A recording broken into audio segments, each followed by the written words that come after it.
Do you ever wonder what's really going on in government, locally, in the state of Tennessee, and across the country?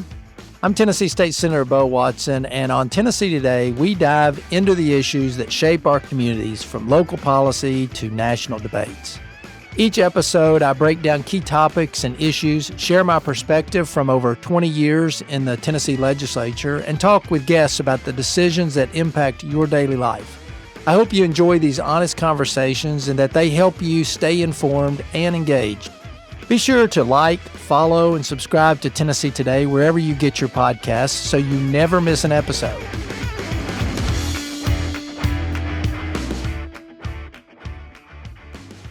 Hey folks, this is Tennessee State Senator Bo Watson with another episode of Tennessee Today. And, over the past few episodes, I've been having some really great guests on the show, but today I have one of those local superstar guests that I'm super excited about.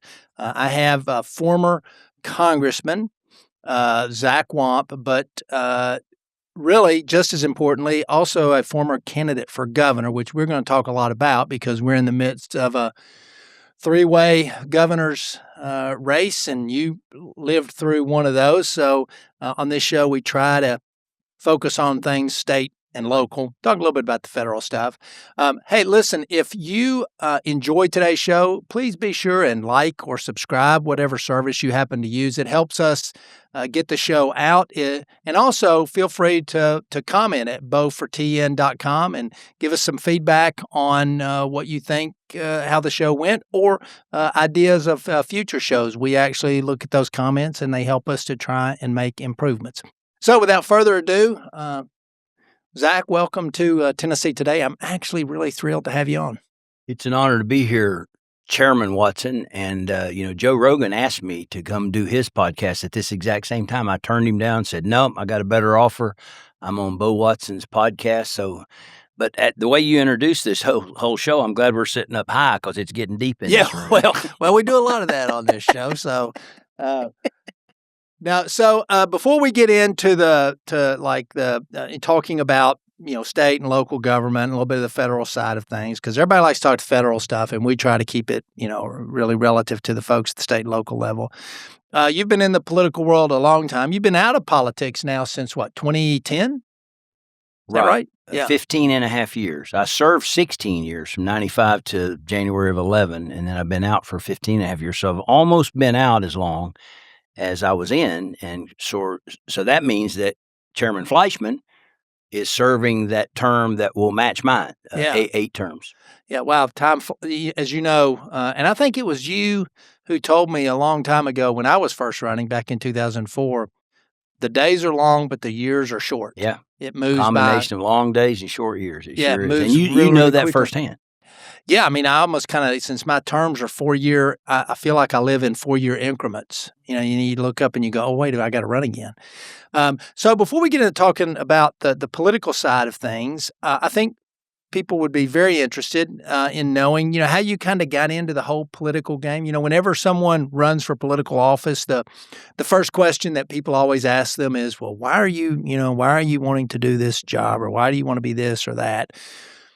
Tell us a little bit about your upbringing. I know your parents were very involved in your life. Sadly, you went to the Macaulay School, although you got a decent education there, I suppose. But as a Baylor person, I really can't compliment you too much on that. But tell us a little bit about how you got into the political world.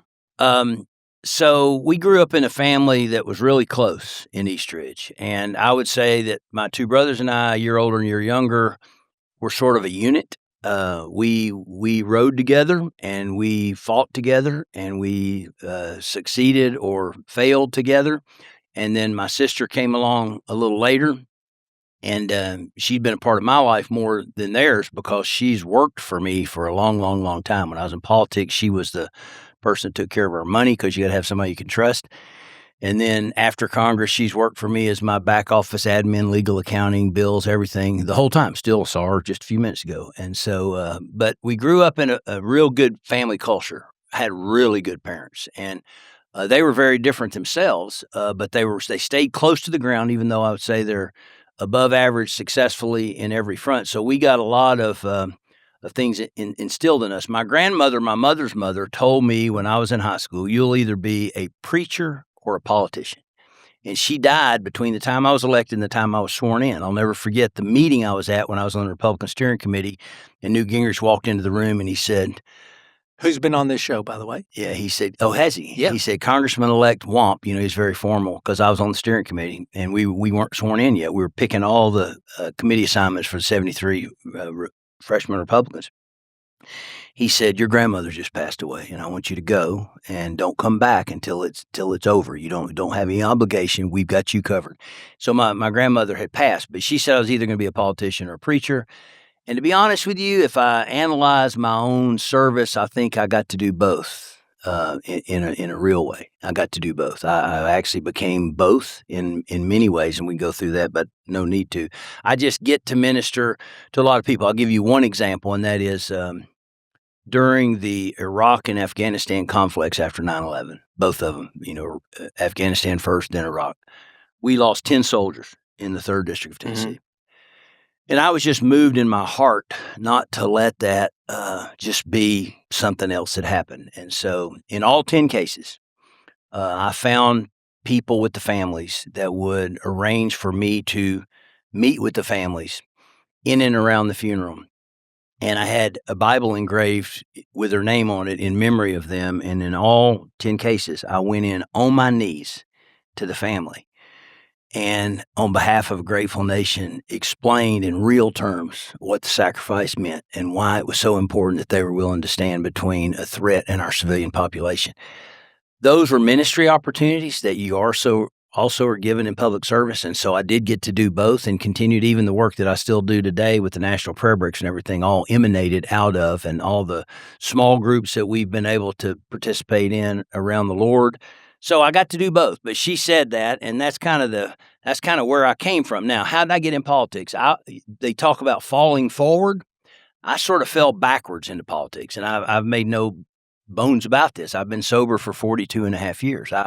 I was the least likely person to ever be in elected office when I was in college that you could find. In fact, if you saw the movie Animal House, when they scroll the credits, John Belushi is like they said, and this guy ended up becoming a U.S. congressman. And I said, well, that's kind of like my life story, because my fraternity brothers, they always knew that I would end up serving time, but they didn't think it was in Congress. They thought it might be. I was wild, and I was only wild for about 5 years, but I got a lot of it out of my system. And then I crashed and burned and checked myself into the farm and went sober, and physically, mentally, and spiritually came back. And I was trying to kind of give my life away because I think instinctively I felt bad about having wandered off selfishly into the night. And as I did things for other people, they always say you can't outgive God. In my life, is I couldn't outgive other people. As I did things for other people, they wanted to help me. And the next thing you know, Hicks Armour and Wayne Kropp and Corky Coker and these people were saying, they're my friends, you need to run for Congress. And I said, I can't run for Congress, man. I just went through treatment, 7 years ago at that time. And they're like, no, I think if you're honest, people will give you a second chance. And so sure enough, I started. So that's like not the person you would expect to run, especially starting at a high level like the United States Congress. But I did just go, I was on the front page of the paper. I mean, literally the headline of the Chattanooga Times said, Wamp opens up on drugs and alcohol. That's literally what the headline said. It had a picture of me being interviewed, and I was just honest. This is where I went, what happened to me. But I think I have something to offer. In a weird sort of way, God gave me gifts in the middle of that.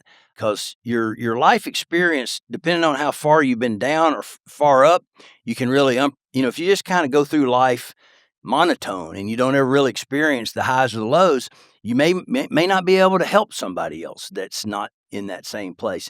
And that's my life story. And so it ended up leading into a life of public service. I don't even like to use the word politics much because politics is the necessary evil you have to go through to serve the public, but public service is the goal. And public service is as important today as it's ever been, even though it gets trashed all the time. And I'm grateful that my family is still engaged in public service because it's that important. And you have to have courage to be involved in public service. And I applaud you. You've excelled in a remarkable way. And you didn't come on my show for me to talk about you, but I will tell you this, and you've heard me say this. My son and I have talked a whole lot about this. There's not a person in this entire region that is more efficient and effective and genuinely good at what they do in public service than Bo Watson. Well, that's a wrap. Thank you. We'll see y'all next episode. I like that. Well, you're very kind, but as as I have said, you've been a great role model for a lot of us. Okay, so you had a sense. I'll just say you had a sense of a servant's heart, and that led you to run for Congress. But what some people, now that it's been 15 years, a lot of people don't know that you actually ran for governor. Actually, ran a really successful campaign for governor. And since we're in the middle of a primary right now, where we have 3 Republican candidates. I don't think all 3 of these candidates are as strong as the 3 candidates that ran in your race. But I mean, you had Bill Haslam, Ron Ramsey. I mean, that's like going to the state tournament in wrestling and going, oh my God, these 3 are all former state champions. But they're out on the campaign trail. We're in early voting right now. What's it like to run for governor? What do you gain from that? So I tell people, if you ever get in a position where you can run a credible statewide campaign, you should do it. Anybody that ever gets in a position where you can actually run, because it's an incredible privilege. You get to know people everywhere that you never would have known. I still have friends all over the state that only because of that. People met each other through my campaign that are still best of friends, including some real prominent Tennesseans that really had never spent time with each other. So there's all this good that comes out of it. But I always also tell people, if you don't win, there's no obligation to do it again. It's a one-time deal because it's hard. I mean, it's really hard. 95 counties. And this state is 3 states within a state. That's why there's 3 stars in the flag. And it's a long way from one end to the other, especially from the northwest to the south, the northeast to the southwest. We did run. What are those candidates doing right now? I mean, we're in the throes of the final days. What are they kind of going through? I was at it from January for 19 months till the following August. And the first 6 or 7 months, it's a whole lot of Lincoln Day dinners and campaign events, and you try to stir up as much interest in yourself as you can, but you are going from place to place to place. In this home stretch like right now, we ended up going on the bus, and as you know, I call Charlie Hunt number 1 because he drove more miles on my bus. We drove about 75,000 miles into all 95 counties with 5 volunteer bus drivers. To this very day, they each have a number. I call Charlie Hunt number 1. He drove probably 42,000 of the 75,000 miles on that bus. The only 2 people that were in the bus the whole time on those 42,000 miles were me and Charlie. So it's like you've been in a band of brothers from like a deployment or something after the whole thing's over. Joe Smith was one of those drivers, and you get to know people, and Mike Carter was one of those drivers, and he's in heaven, and it's just unbelievable the kind of relationships that you have. But at this stage, we were 10 days on, 1 day off, 10 days in a row. You're campaigning from the sun coming up till midnight. You don't sleep 5 hours and you're back at it again, and you get 1 day. We would do 10 days on, 1 day off. And that's the whole last 5 months, because you got to be. And then you got this massive scheduling decision of where you're going to be, because you can't be in 2 places at one time.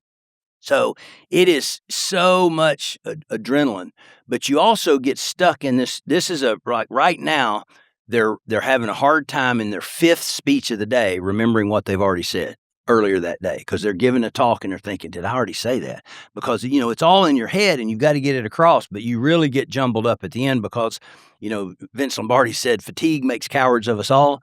And I'm telling you, man, when you get tired, you got to be careful because you grow weary and you get confused. And so it is wild. And when it ends, the only thing I ever compared it to, people say, what's it like when you lose? And I said, well, one time, Kim and I got to go out on the USS Harry Truman for the weekend. She said it was her best weekend when I was in Congress.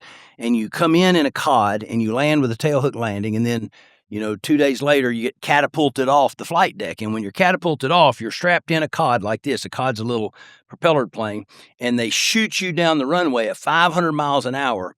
And they throw you off into the air, and it sinks about 200 feet. And you think it stopped. You go, oh my God, because your heart just sinks when it comes off the end. And that's the way it feels. Your life's going so fast, 500 miles an hour. And then all of a sudden, just overnight, it's just like, what do I do? You can't sit around. What do I do? I'm supposed to be moving, because you get so accustomed to it. So they're in the middle of it. It's a great privilege. Here's a similarity, though, and I've thought about this. I think that's why you're talking about this.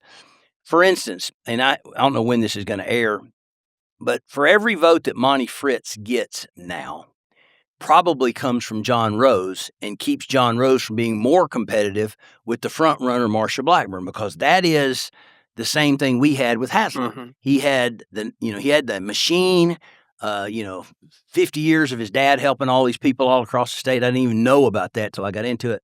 And my wife says I ran in the worst cycle in 100 years to run for governor. And it got a whole lot worse when Lieutenant Governor Ron Ramsey entered the race 3 months after Haslam and I were in the race. All of a sudden, I thought he was joking. He said, I think I'm going to run too. Well, he was in between a 4-year term. He didn't have to give up his seat, didn't have to run again. So he ran for governor. And the moment he got in, we started dividing the same votes up so that Haslam could actually just take what he could get and win. He didn't get to 50, but he got to 47. And, Ramsey and I split up the rest of it, and I got 29. I think he got 23. But it was very much a split of the other 50%. Yeah. Yeah, and I think your analysis is correct. So I'm going to test you here. It's been 15 years. What were your talking points back in 2010 when you were running for governor? Well, I was all about I had this written plan, and it was a 2020 vision, and it was about our economy and a production-driven economy, because we had landed Volkswagen here.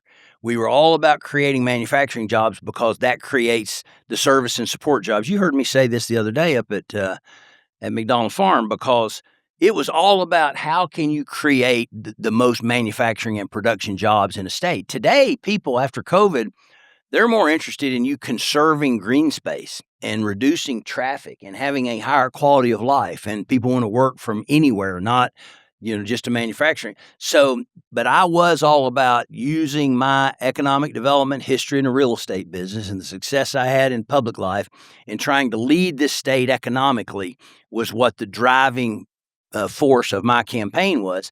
And of course, I think my number one liability and Governor Haslam exploited it in the final 30 days with a whole lot of money, was that I was a sitting member of the United States Congress. Which is really interesting because today, 2 of the 3 candidates are coming from Congress. One's in the Senate, and one's in the House. Which tells you that if there was a really prominent business person that didn't have those liabilities, they would probably do really well right now, because I'm telling you, the number one liability was not even Haslam's money differential, which you can see now, too, even with I don't know how much John Rose will end up spending, but there's a chance that he outspends Marsha. I have no idea. I don't know now about outside money or inside money, but that doesn't necessarily mean he wins. So money is not as important as certain things that people just can't get over. And one thing they can't get over, we had come out of, right when I ran, the 2008 financial collapse. And, while it was the right thing to do to try to keep things going after that, it was hard. Those votes were hard. They called them the bailout, and it was actually just our response to, with TARP, we had to come up with a program so that the banks wouldn't collapse. And we did. And, I, in a storied kind of way, I voted no to all this because I thought Bernanke and Paulson had lied to us. And I called Corker and Coburn over the weekend, and I said, so talk to me and tell me why I should vote yes. And they both gave me these real, because one thing Corker knew, man, is finance. And one thing Coburn knew was conservative politics. And so I called him and I went back to the floor on Thursday. And I said on the floor, last week, I cast a blue-collar vote no, because I feel like they did not warn the United States Congress about these things they were doing on Wall Street and with these loans that put us in jeopardy, and I was really angry about it. But I said, this week I'm going to cast a red, white, and blue yes vote because we don't have any choice. Yeah. We have to do this. And by the way, in Bush 43's book, Decision Points, he makes reference to my speech on the floor. Yeah. If you look from 2010 when you ran to today, Tennessee's changed a lot. What's your view of Tennessee today? Well, candidly, Tennessee's become the envy of the nation. And politicians are going to take a lot of credit for it, and they deserve some. But I do just think people found out about the goodness of Tennessee, and they found out about the talents of Tennessee. They found out about the diversity of the 3 grand divisions of Tennessee, and people from all across the state that were trying to find a better place to live found out about us, and people that want to find a better place to invest found out about us. And now Tennessee is in many ways the envy of the nation. And so it's really fun to be a Tennessean. Tennessee was probably, and this is not partisan because we actually are a two-party state. I mean, it's only been 16 years ago that the Democrats had everything. They had the governorship, the state house, the state senate. Right, and new people, and we've talked about that on this show before, that the people who have moved here, then there have been a lot. They don't They know. think we've always been this way, and we really haven't been. Those were your grandparents' Democrats. The Democrats today are a very different breed of people. The energy in the Democratic Party is progressive. It's wild left. It's not, the energy is not in conservative Democrats. The Blue Dog Coalition, which was in Congress when I was there, the Lincoln Davises of the world, there's no such thing. They ran those people off. They're like, there's no room in this party for you. And so both parties have their warts. Both parties have their crazies. Both parties have their extremes. But it's changed a whole lot in the last 15 years. Tennessee, though, just like my involvement in Christian and gospel music, which you know I'm very involved in, and y'all been really helpful to what we've done in Nashville, these are the things that make Tennessee unique. It kind of reminds me of what de Tocqueville said when he came to the United States. He didn't talk about all the glorious landmarks and buildings and all. He talked about the people, and he talked about the churches out in the middle of the country and how people would actually spend their weekends with each other. And that's what the World Cup people from all over the world found out about people in this country, that's not the narrative they get back home. We're all just a bunch of greedy, selfish people. We're crass, we're rude, we're mean, and I think they got us confused with people in Paris. Yeah. Yeah. Well, not Paris, Tennessee. No. The home of the world famous and world's largest fish fry, I might add, right? So you never really served at the local level. Right. I mean, you weren't in local government, and you weren't in state, but you wanted to come back to the state. Mm-hmm. From your vantage point and your experience. What's the difference between? And you've been able to watch your children now at the local level. Those who've served at the local level, like Corker, they will say, you hear Corker often say, hey, being mayor of Chattanooga was one of the greatest things. One of my favorite quotes is from Joe Manchin, who was the governor of West Virginia, when he said, "My worst day as governor of West Virginia is better than my best day as a senator." What's your viewpoint now that you kind of are able to step back and look and see the role that local government, state governments play in all of this? Well, Lamar and I had many conversations about this, and just hardcore politics. He's been on the show too. Hardcore all politics. The big hitters. The best job in America is being governor of a state. Hard stop. Best job in America. And what you're talking about too is the difference between an executive role and a legislative role. And I would argue that you need to check your own heart, check your own capabilities, check your own style, because there's a certain style that, for instance, my son, Weston, is an executive leader of Hamilton County. That's a very different role than being one of 435 in the U.S. House or one of 99 in the State House. A very different job. And it comes for different personalities and different styles. And you have to suck up a lot if you're a legislator. You can't be like, no, darn it. This is the way it's going to be. The executives get to do that. So it's a very, very different job. Having said that, let me just tell you that people hyper-focus on the federal government because politics is on Fox News and MSNBC and CNN and all that. But by far and away, the most important government is the one closest to the people. And it's also the one that has to have its stuff together. You can't run deficits at the state level without going bankrupt in Hamilton County. You can't have the bond rating you need to do new schools if you don't keep your house in order. The federal government is a holy mess. And of all the things in the Constitution of the federal government, the thing that is the biggest mess is the United States Congress. Supreme Court still functions. The executive branch has seized more power than it ever should have over the last 50 years, and not just Trump. It was going on for a long time before him. Has he put it on steroids? Yes, he has. But I gave a speech to 250 seniors at Silverdale Baptist Church a couple weeks ago. Great school. And I told them, it is a great school. But I told them this. I gave them that, I said, when I was in office, Obama was going to run for president. And I had people in my district that said, if Obama ever becomes president, I'm moving out. I'm leaving this country. And some actually did. Literally, they thought, the world's going to come to an end. And I said, not only did it not come to an end, he served 2 terms. He was duly elected. And if there's a complaint by certain voter groups about him, is that he didn't do enough to change things from their perspective. I said, so then we come along and people literally said to me after Congress, if Donald Trump ever gets elected president, I'm leaving this country. He's an authoritarian, blah, blah, blah.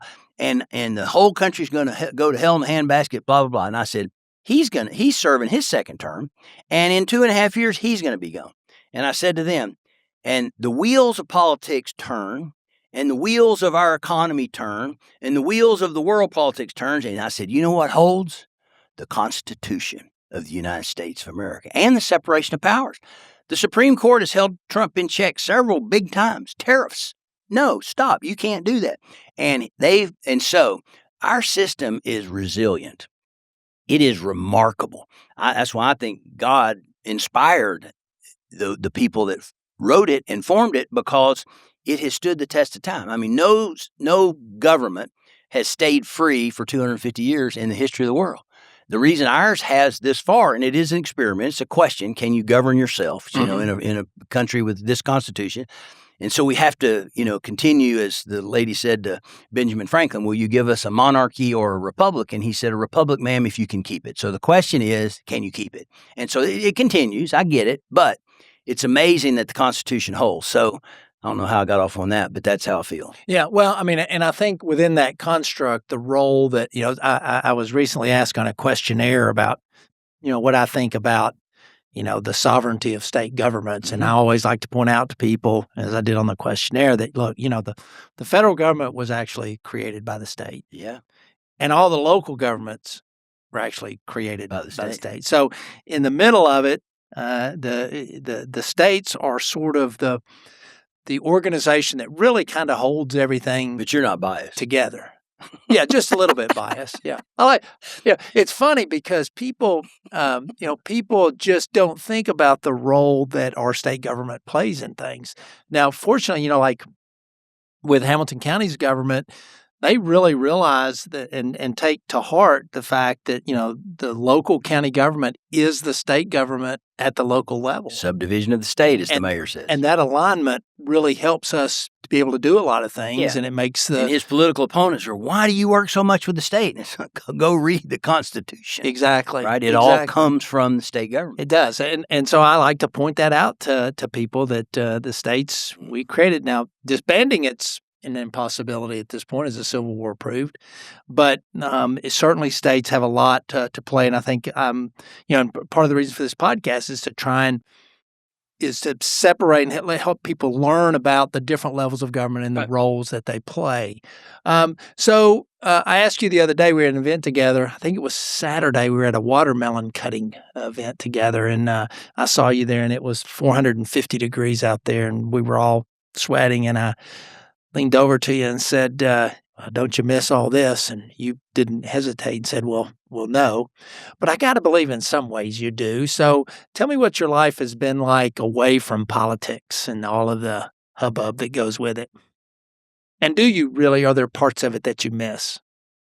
So when you first get out, after you've done the same thing for 16 years and you've given it your all, and you feel like you're actually being successful at it, there's a certain amount of withdrawal, like, no more coffee or something, where you're thinking, I'd like to do, but you get over that. And I always tried to train myself to hold it loosely, meaning it wasn't my seat to begin with. Right. There was somebody there before me. There's going to be somebody there after me.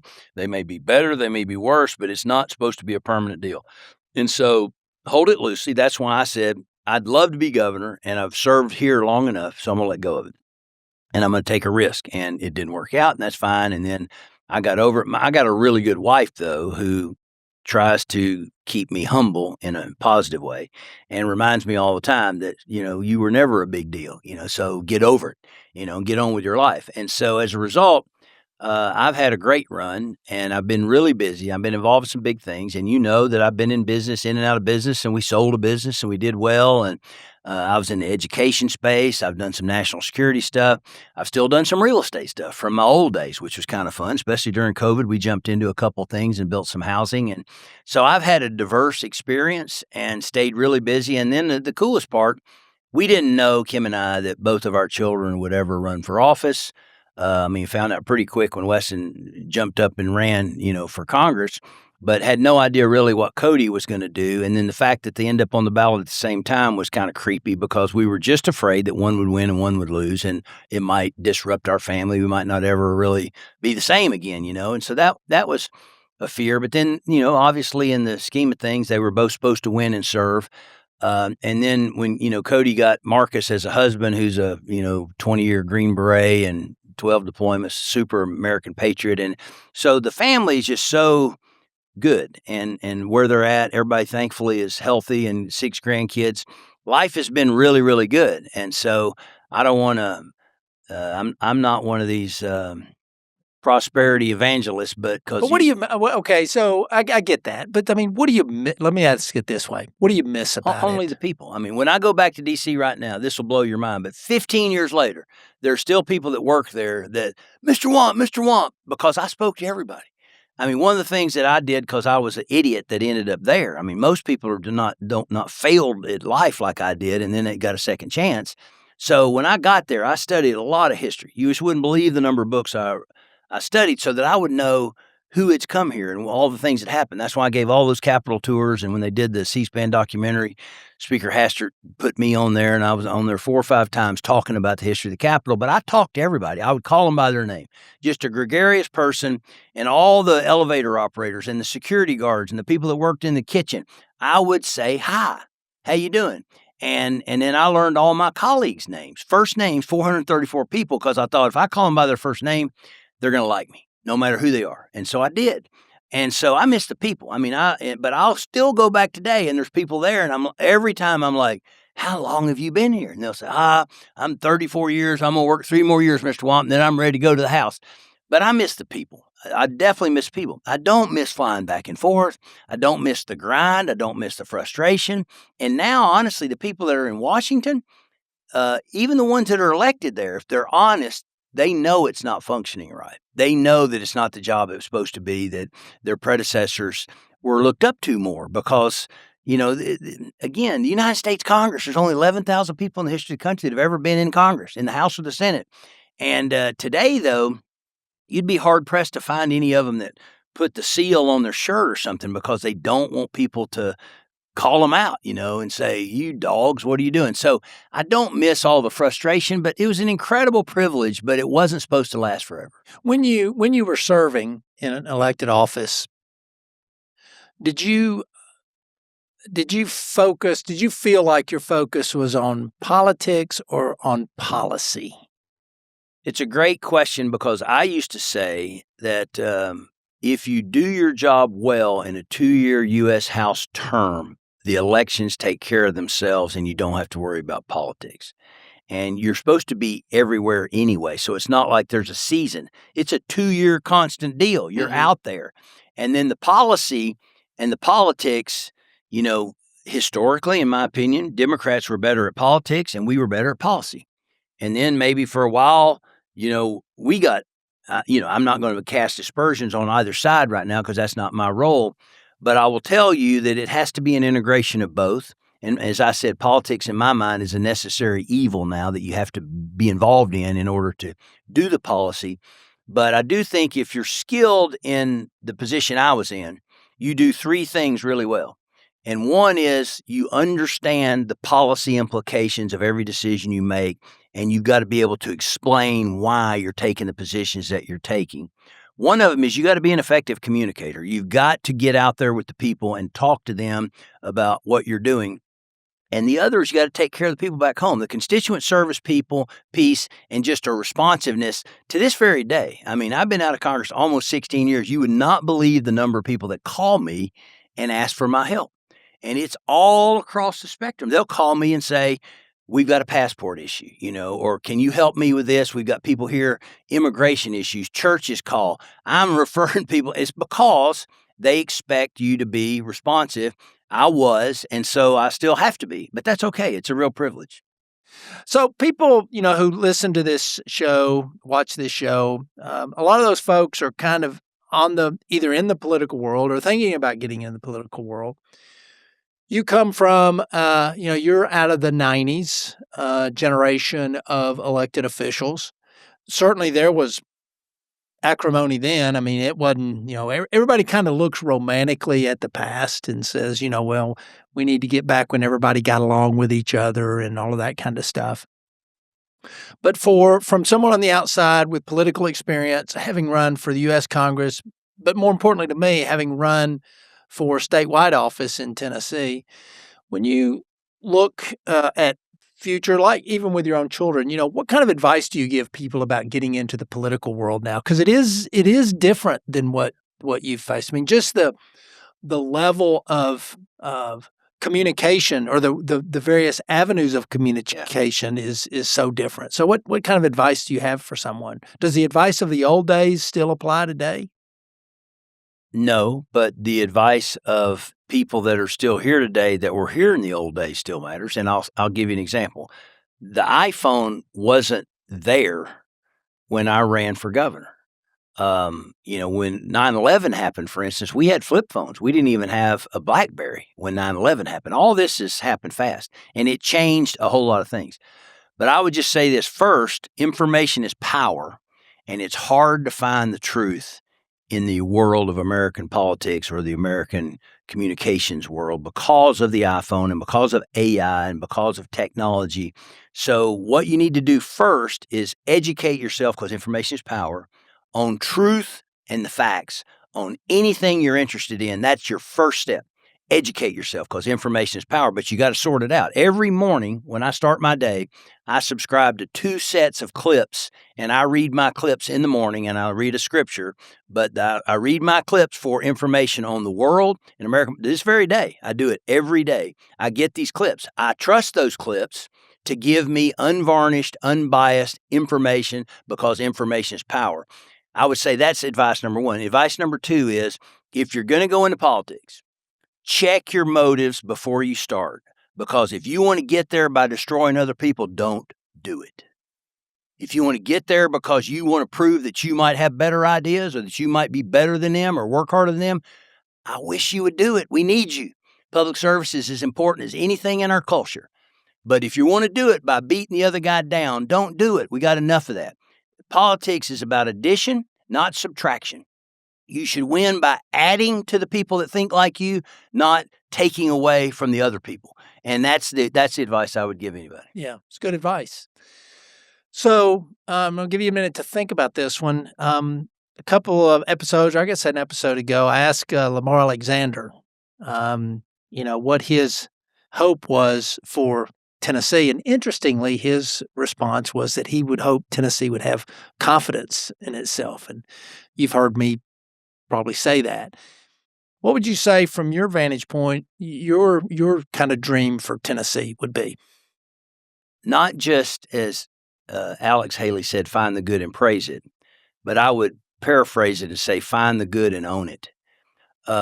We have to be a decent people.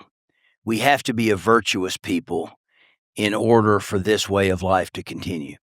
John Adams said it in 1798. He said, our Constitution was created for a moral and religious people and is wholly inadequate to govern any other. Now, paraphrasing that to the modern world, if you're not responsible and if you don't give more than you take, you got too much freedom built into this government. It doesn't last. So my hope is that we will be decent to each other and that we will find the good and pay it forward to the next generation. But we actually have to turn away from the crass nature of our popular culture today and be good and decent. Why do people come to Tennessee? I know we got mountains and rivers and country music and all these cool things, but I think it's because they find a goodness here that is maybe old-fashioned, but I also think it's all-American. And so my hope for Tennessee is that we would continue to be the most decent people in America. Good.